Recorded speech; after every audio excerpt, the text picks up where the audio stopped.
Nagsisimula ang pelikula sa nakaraang mga taon sa pamamagitan ng pagpapakita sa isang malaking kaharian na pinangalan ng Pei, at nawalan sila ng isang mahalagang lungsod na tinatawag na Jingzhou. Nangyari ito dahil natalo ang kanilang commander na si Ziyo sa pakikipaglaban sa walang talo na hari na si Yang Kang. Makalipas ang ilang taon, isang lalaki na nagngangalang Luyan, na isang advisor sa Pei Kingdom ay bumisita upang makita ang kanilang hari na si Pei Liang. Gusto niyang sabihin sa hari ang tungkol kay Ziyo na kamakailan lang ay pumunta sa lungsod ng Jingzhou, ngunit hindi niya alam kung bakit pumunta doon si Ziyo. Nang marinig ito ni Haring Pei Liang, sinabi niya kay Luya na dalhin kaagad si Ziyo sa kanya.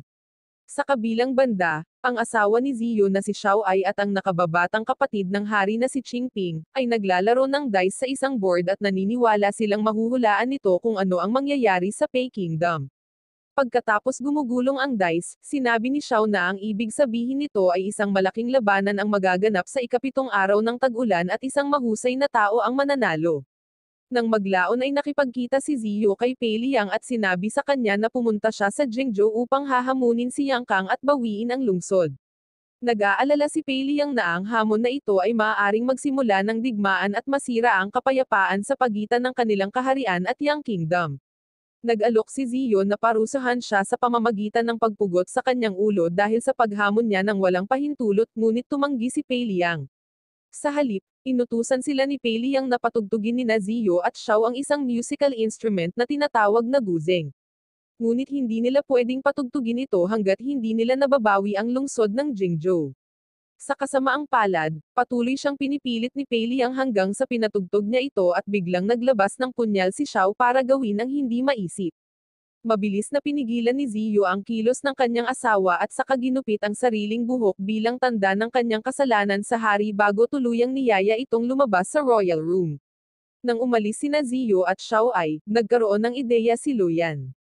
Sinabi niya kay Pei Liang na baka dapat pakasalan ni Qingping ang anak ni Yang Kang, na si Yang Ping, upang mapanatili ang kapayapaan sa pagitan ng dalawang kaharian. Naisip ni Pei Liang na ito ay isang magandang ideya at sinabi sa kanila na ipadala ang mensaheng ito kay Yang Kang. Sa gabing iyon, palihim siyang pumasok sa isang lihim na silid patungo sa isang kuweba kung nasaan si Ziyu, ngunit dalawa pala si Ziyu, ang tunay at ang lalaking nagpapanggap na Ziyu, ay talagang hindi si Ziyu kundi ang lalaking ito ay si Jingzhou. Ilang taon na ang nakalilipas, natalo si Ziyu sa pakikipaglaban kay Yang Kang at nagkaroon ng malubhang pinsala sa dibdib. Nagtago siya sa kuweba at kinuha si Jingzhou bilang pinuno ng Pei Kingdom. Ngayon, sadyang sinaktan ni Ziyo ang dibdib ni Jingzhou para magmukhang pareho silang may sugat mula sa pag-atake ni Yang Kang. Matapos lagyan ng benda ni Xiao ay ang sugat ng kanyang asawa, bumalik sila sa silid upang magpahinga, ngunit dahil alam ni Jingzhou na hindi talaga siya ang asawa ni Xiao Ai, nagpa siya siyang matulog sa sahig. Kinabukasan, nagpatawag si Pei Liang ng isang pagpupulong sa mga opisyal ng kaharian upang pag-usapan ang ginawa ni Ziyo sa paghamon kay Yang Kang sa isang labanan ng hindi sinasabi sa sinuman. Sa pagpupulong, sinabi ni Pei Liang kay Jingzhou na pinaniniwalaan niyang siya ang tunay na Ziyo, na kanselahin ang tunggalian, ngunit tumanggi si Jingzhou. Sinabi niya na ang labanan na ito ang magpapasya para mabawi nila ang lungsod ng Jingzhou, na nasa ilalim pa rin sa pamamahala ng Yang Kingdom. Tinawag pa niyang duwag si Pei Liang at sinabihan niya siya na aalis siya sa kanyang pwesto bilang pinuno ng kaharian. Pumayag si Pei Liang na umalis si Ziyu sa pagiging pinuno, at iniwan niya ang kanyang posisyon bilang commander. Bago lumabas ng kaharian si Jingzhou, hiniling ni Pei Liang na makita ang mga sugat na natamo niya sa pagkatalo niya kay Yang Kang. Ipinakita ni Jingzhou sa lahat ang kanyang sugat, ngunit naghinala si Pei Liang tungkol sa isang bagong sugat sa dibdib ni Jingzhou. Sinabi ni Jingzhou na sinadya niyang ginawa ang sugat na iyon upang ipakita ang kanyang pagkabigo tungkol sa hindi niya nagawang bawiin ang lungsod ng Jingzhou. Bumalik si Jingzhou sa kuwebo para magsanay kasama si Ziyu. Magkakaroon sila ng 3 round ng labanan, at kung matalo si Jingzhou ng 2 round, maituturing siyang matalo kay Yang Kang. Kinabukasan, habang nagsasanay si Pei Liang sa kanyang pagsusulat, mabilis na pumasok si Luyan na may dalang mensahe mula kay Yang Kang. Pumayag si Yang Kang na pakasalan ng kanyang anak ang kapatid ni Pei Liang, na si Qingping, ngunit hindi bilang asawa, kundi bilang isang kasiyahan lamang. Nagalit talaga ang mga opisyal ng kaharian, kasama na si General Tian, dahil parang insulto ito sa Pei Kingdom. Ngunit tila walang pakialam ang hari at pumayag sa hinihiling ni Yang Kang.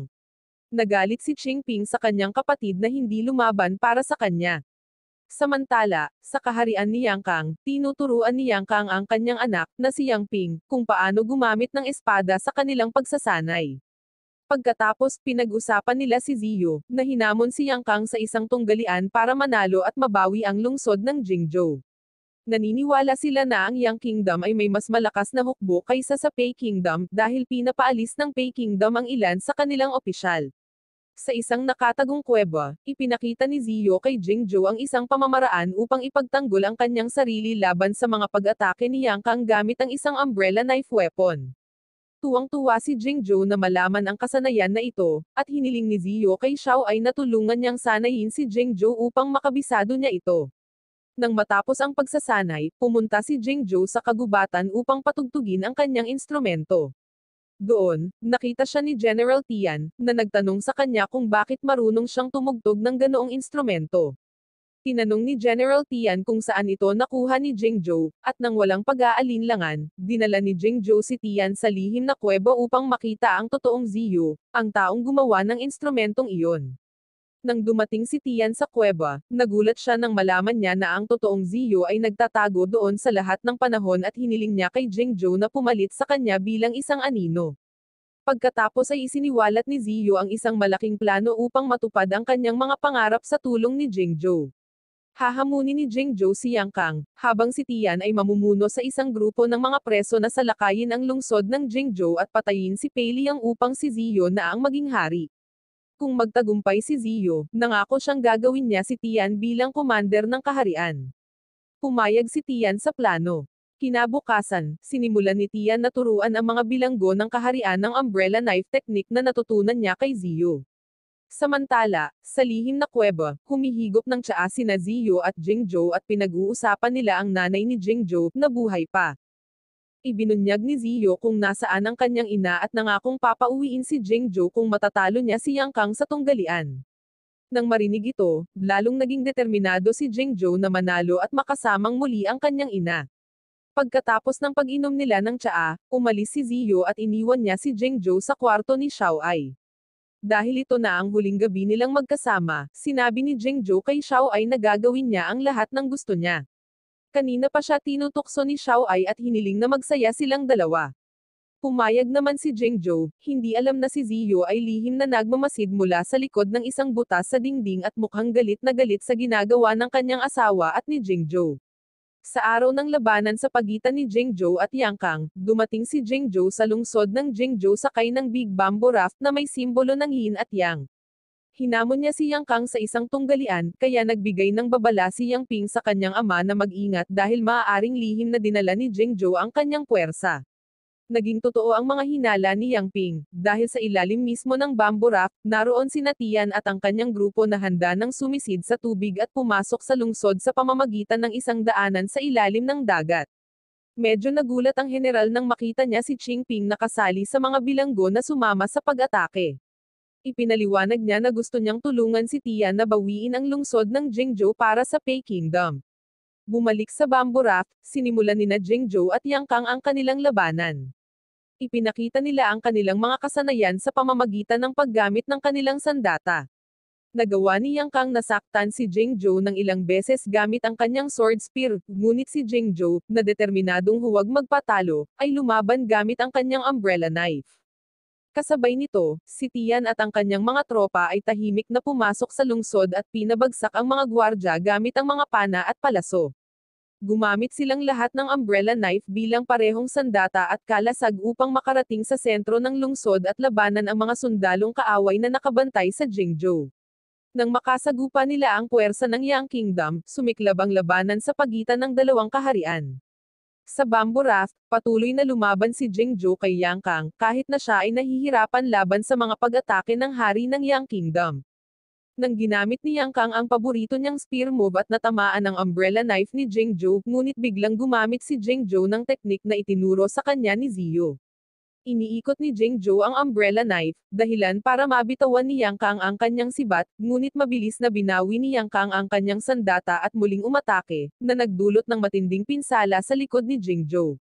Akala ni Yang Kang na natalo na niya si Jingzhou dahil malubha na itong nasugatan, ngunit tumanggi si Jingzhou na sumuko at hinamon si Yang Kang na maglaban sila hanggang sa kamatayan.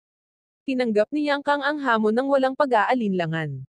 Sa lungsod, nakita ni Yang Ping ang kanyang mga tropa na nahihirapan laban sa mga puwersa ni Tian at nagpa siya na sumali sa labanan. Nakipaglaban siya kay Qingping, at gamit ang mga kasanayang itinuro sa kanya ng kanyang ama, tinalo niya ang nakababatang kapatid na babae ni Pei Liang na si Qingping, gamit ang kanyang spear technique. Bago siya namatay, sinubukan ni Qingping na magsalita, at lumapit si Yang Ping para marinig ang kanyang huling mensahe. Ibinunyag niya na siya ang isang babae mula sa Pei Kingdom na plano ni Yang Ping na gawin bilang asawa. Nagulat si Yang Ping sa kanyang narinig, at kasabay nito, ginamit ni Qingping ang natitirang lakas niya para bumunot ng punyal at sinaksak si Yang Ping sa lalamunan, dahilan para mamatay silang dalawa. Sa kabilang panig, si Tian, matapos talunin ang mga puwersa ng kaaway, ay mabilis na pinabagsak ang bandila ng Yang Kingdom at inihayag na matagumpay nilang nabawi ang lungsod ng Jingzhou para sa Pei Kingdom. Si Yang Kang, na napagtanto na ang kanyang anak ay natalo at nakuha na ng kaaway ang lungsod, ay talagang nagalit at inatake si Jingzhou nang walang ingat, hindi binibigyan ng pagkakataon ang kanyang kalaban na lumaban. Kahit na natamaan si Yang Kang ng punyal ni Jingzhou, ngunit nagawa pa rin niyang ihagis si Jingzhou sa butas ng bamboo raft. Pagkatapos ay kinuha niya ang isang umbrella knife para patayin si Jingzhou, ngunit mabilis na inilipat ni Jingzhou ang kutsilyo patungo sa lalamunan ni Yang Kang, na humantong sa pagkamatay ng hari ng Yang Kingdom. Si Jingzhou, na may maraming sugat, na nanalo laban kay Yang Kang, ay pumunta sa isang address na ibinigay ni Ziyu upang hanapin ang kanyang ina ngunit malungkot na nalaman na siya ay pinatay. Kasabay nito, ilang misteryosong tao ang nagpakita at umatake kay Jingzhou. Sa kabutihang palad, dumating ang isang binayaran na asasin at tinulungan si Jingzhou na talunin ang lahat ng umaatake sa kanya, na sumusubok na patayin siya. Bago umalis, sinabi ng binayaran na asasin na inutusan siya ni Pei Liang na protektahan si Jingzhou. Samantala, sumugod si Pei Liang at ang kanyang hukbo upang makita ang walang buhay na katawan ni Qingping pagkatapos ng labanan. Talagang nalungkot ang hari sa pagkamatay ng kanyang kapatid, at siya ay nagsisisi dahil hinayaan niyang ibigay si Qingping bilang asawa ng kanyang mga kaaway, na naging dahilan upang siya ay sumali sa labanan. Kinabukasan, nagbigay ng pahayag si Pei Liang sa harap ng lahat ng mahahalagang tao ng kaharian.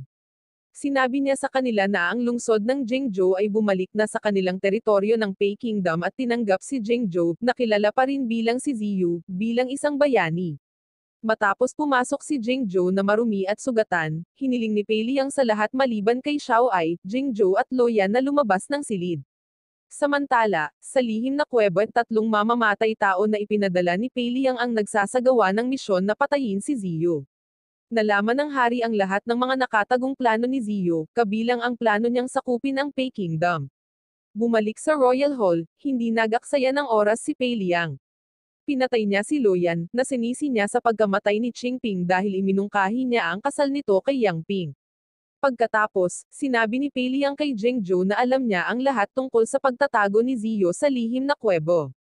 Sinadya niyang magpadala ng mga asasin para patayin ang tunay na commander upang si Jingzhou ay maging tunay na commander at pakasalan si Xiao Ai.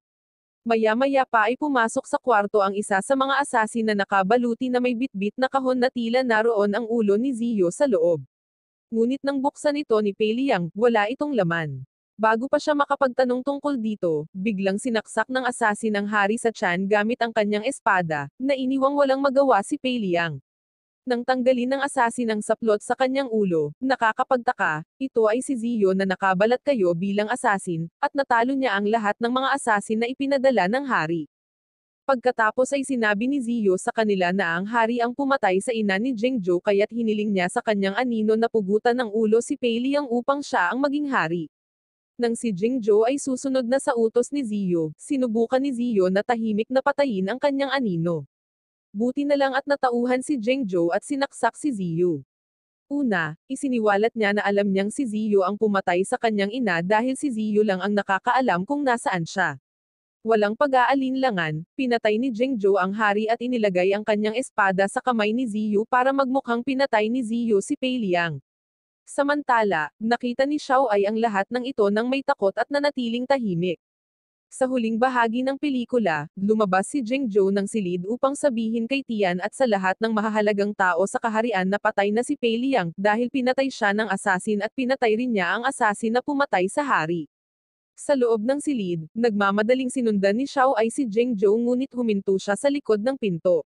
Siya ay nasa isang dilema na hindi sigurado kung ilalantad ba niya ang lahat ng ginawa ni Jingjo o tatanggapin ang kanyang bagong tungkulin. Wow naman! Doon nagtatapos ang pelikula mga idolo, salamat sa inyong panonood.